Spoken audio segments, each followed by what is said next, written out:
that. This is not about discrimination. This is about empowering people to confront government overreach, George. Though, on it, because your supporters say it would. And so yes or no, if a florist in Indiana refuses to serve a gay couple at their wedding, is that legal now in Indiana? George, this is where this debate has gone with misinformation and frankly, it's just a question, sir. Yes or no? Well, there's been shameless rhetoric about my state and about this law and about its intention all over the internet. People are trying to make it about one particular issue, and now you're doing that as well.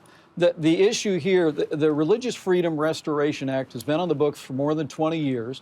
It does not apply, George, to disputes between individuals unless government action is involved. And in point of fact, in more than 2 decades, the Religious Freedom Restoration Act has never been used to undermine anti-discrimination laws in this country. Sir, I'm just bringing up a message from one of your supporters. That was one of your supporters who was talking about the bill right there. It said it would protect a Christian florist who against any kind of punishment. Is that true or not? George, look, the issue here is, is tolerance a two-way street or not? I mean, there's a lot of talk about tolerance in this country today having to do with people on the left.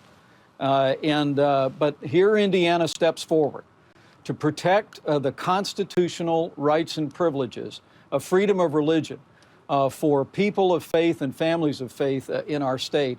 And this avalanche of intolerance that's been poured on our state is just outrageous. You've been to Indiana a bunch of times. You know it.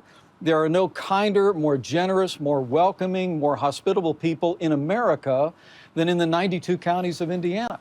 And yet, because we simply stepped forward for the purpose of recognizing the religious liberty rights of all the people of Indiana, of every faith, we suffered under this avalanche for the last several days of condemnation, and it's completely baseless. It's not based on any fact whatsoever. I completely agree with you about the good people. And I think people are getting tired of it, George. I really do. Tolerance is a two-way street. So when you say tolerance is a two-way street, does that mean that Christians who want to refuse service, or people of any other faith who want to refuse service to gays and lesbians, that it's now legal in the state of Indiana? That's a simple yes or no question.